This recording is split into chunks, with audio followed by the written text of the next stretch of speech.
रोम रोम से भगवान नाम स्फुरित हो रहा है। जहां चरण रख देते हैं वो भूमि बोलती विठल विठल। जनाबाई के कंडे वो बोलते हैं विठल विठल। ये कोई आश्चर्य की बात नहीं है। लोगों की मान्यता होती कि जैसे कोई बड़ा अधिकारी तुमको बनना है तो खूब पढ़ाई करनी, मेहनत करनी, इसके बाद आप उस पद के अधिकारी बनेंगे।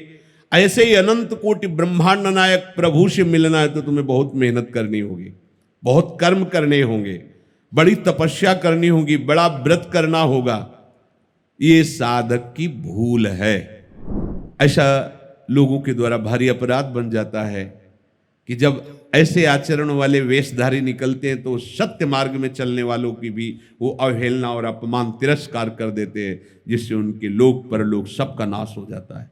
वो तो कुछ नहीं बोलेंगे, लेकिन उनका मालिक जिस दिन तुम्हारे पर नजर करेगा किसी काम के नहीं रह जाओगे। कि हमें यदि जाति का गर्व है, क्रिया का गर्व है, तो हमारे हृदय में बड़ी से बड़ी साधना करने पर भी वो बात नहीं आएगी जो आना चाहिए।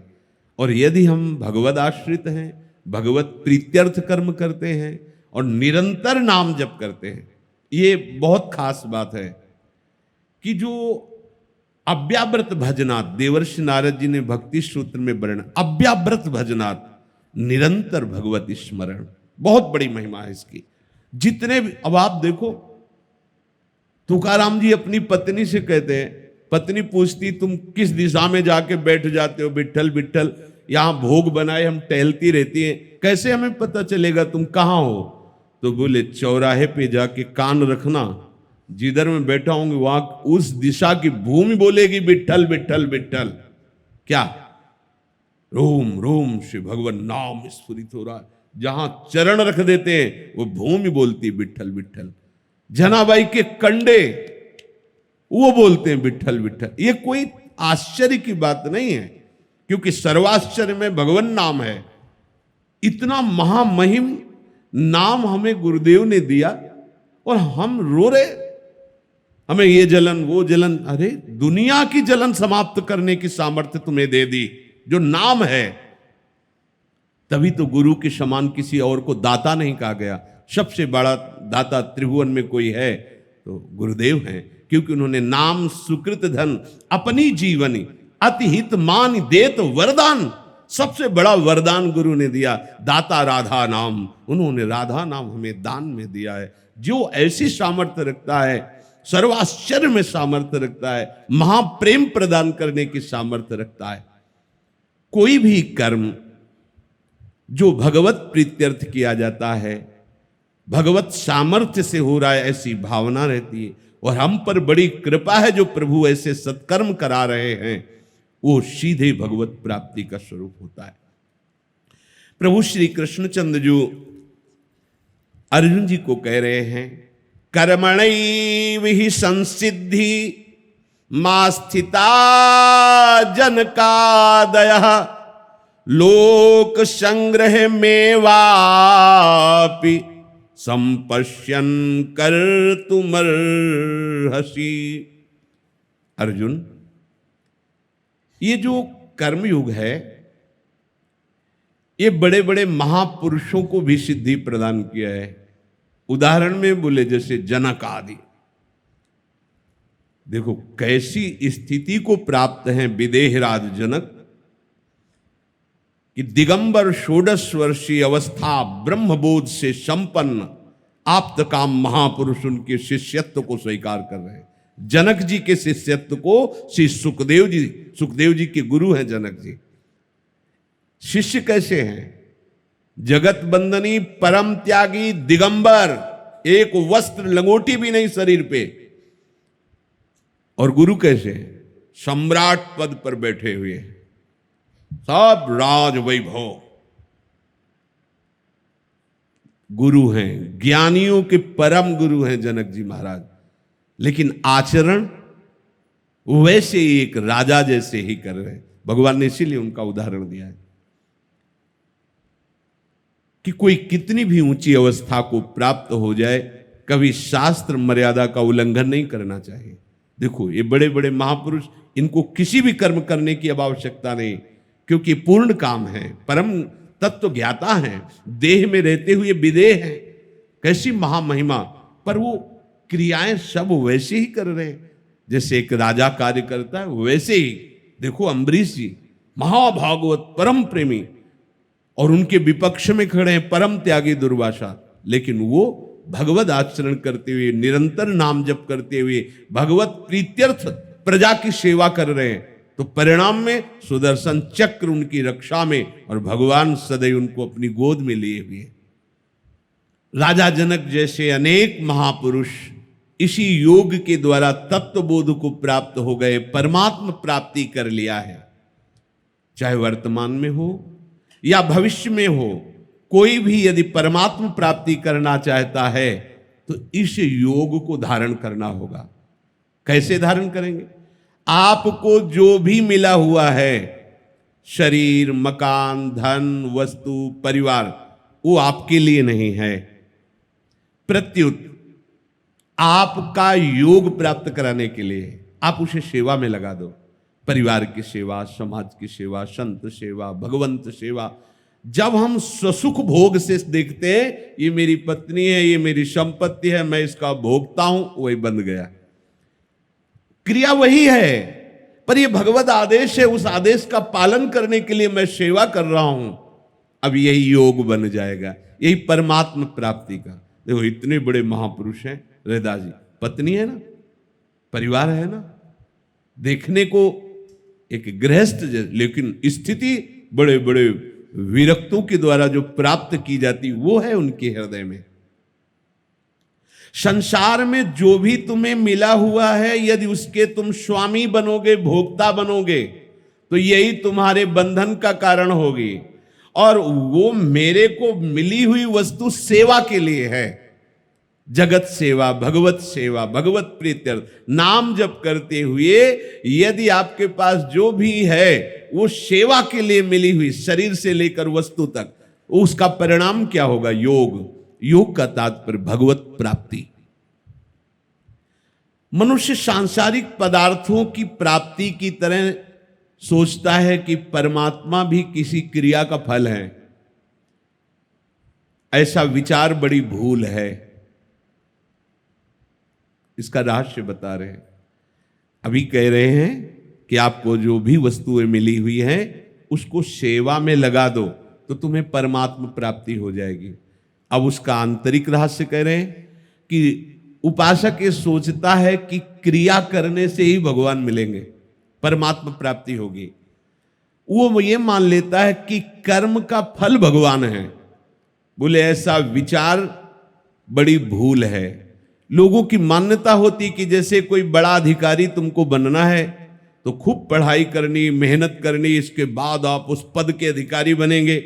ऐसे ही अनंत कोटि ब्रह्मांड नायक प्रभु से मिलना है तो तुम्हें बहुत मेहनत करनी होगी, बहुत कर्म करने होंगे, बड़ी तपस्या करनी होगी, बड़ा व्रत करना होगा। ये साधक की भूल है। देखो सूक्ष्मता से समझना इसे। ये भूल है क्योंकि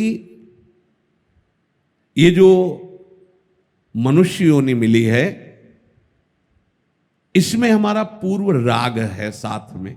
जिस शरीर को पाया उस पे हम अपनापन कर लिए, जिन लोगों को पाया उनको हम अपना मान लिया, जिन वस्तुओं को पाया उनको हमने अपना मान लिया। अब जो अपना है उसको हम भूल गए ना। अगर किसी कर्म से परमात्मा की प्राप्ति का स्वरूप होता कि ये कर्म करो तो तुम्हें परमात्मा प्राप्त हो जाएंगे, तो कर्म का फल परिवर्तनशील प्रकृति हो सकती, परमात्मा नहीं। यहां वर्णन करते हैं, कह रहे हैं कि कर्मों से नाशवान वस्तु ही मिल सकती, अविनाशी नहीं। अविनाशी परमात्मा की प्राप्ति कर्मों से नहीं होती, क्योंकि शरीर, इंद्रियां, मन और पदार्थ इन्हीं से कर्म पूर्ण होते हैं, तो इनका फल परमात्मा थोड़ी होगा। तो बोले फिर आप तो यही कह रहे हैं, पीछे से वर्णन करते चले आ रहे हैं कि अनासक्त होकर यदि भगवत प्रीत्यर्थ कर्म किए जाएं तो सीधे भगवान की प्राप्ति हो जाएगी। तो बोले उसका रहस्य है कि नाशवान शरीर से, नाशवान धन, मकान, परिवार और भोग सामग्री से अपना संबंध ना मानने के कारण जो अपने हैं वो प्रकाशित हो गए। हमारा कर्म योग जहां जहां अहमता ममता थी उसका त्याग करा दिया, जैसे आज के सत्संग में प्रारंभ में वर्णन किया। तो कर्म योग ने जो कर्म बंधन थे उनको हटा दिया, और जो बचा वो है भगवत स्वरूप। भगवत स्वरूप कर्म का परिणाम नहीं हुआ, जो असाधन हो रहे थे साधन के द्वारा उनका त्याग हुआ, तो जो बचा वो हमारा स्वरूप, वो हमारे प्रभु हमारे हृदय में प्रकाशित हो गए। प्रभु यहीं बैठे, केवल पर्दा लगा त्रिगुणात्मिका माया का, वो पर्दा हटे बस बात बनी। पर्दा क्या लगा हुआ है? मैं शरीर हूं, मैं मन बुद्धि हूं, मैं इंद्रिया हूं, मैं भोगता हूं, मैं करता हूं। और ये साधन करने पर ये जो गलत भाव बैठ गया है ये मिट जाएगा। जहां ये मिटा तो जो है वो प्रकाशित हो गया। बड़े बड़े संतों के जीवन में यही हुआ है। वो उनका कोई ध्यान नहीं धर सकता। ये किसी की धारणा हो कि हम प्रिया प्रीतम का ध्यान, प्यारोढ़ुम क्षमते ने अच्छी सुखादि नाम तो ध्यान गम, वो आ जाते हैं।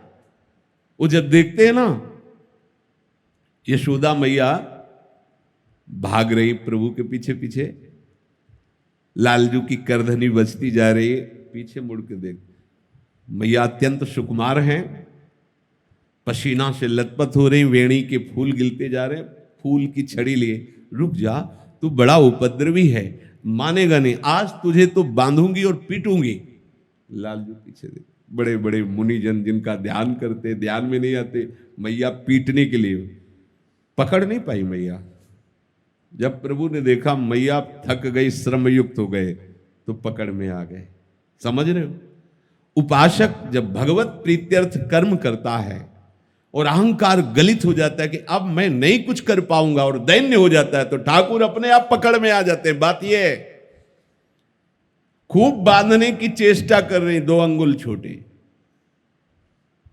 जब परास्त हो जाती है और लालजू की तरफ देखती कि बंध जाओ, बंध गए।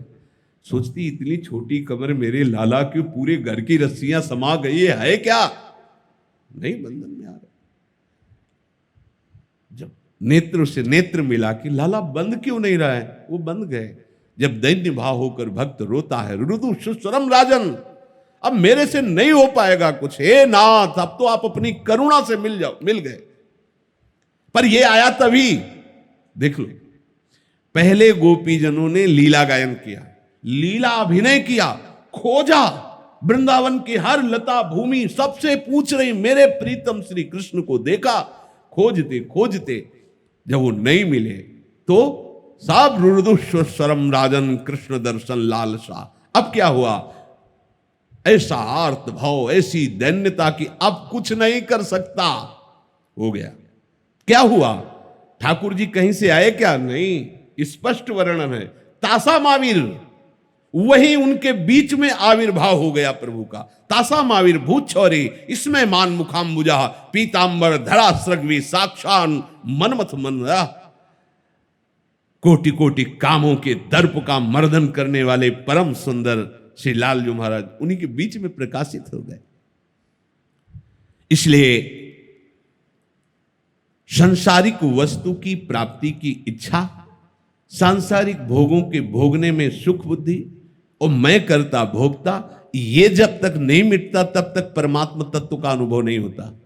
ध्यान दीजिए, चाहे जितने बड़े आप व्रत वाले हो, तपस्या वाले हो, साधना वाले हो, अगर सांसारिक वस्तुओं की इच्छा है, सांसारिक भोगों के भोगने में सुख बुद्धि है और मैं करता भोगता हूं, तो अभी बहुत दूर नगरी, जहां पहुंचना बहुत दूर नगरी।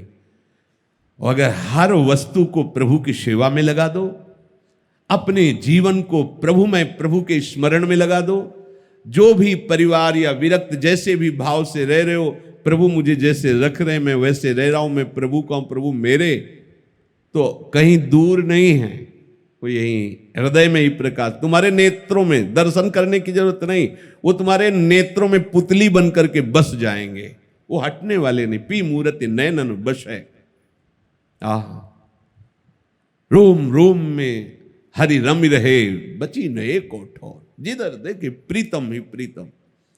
ये उनकी कृपा का स्वरूप है।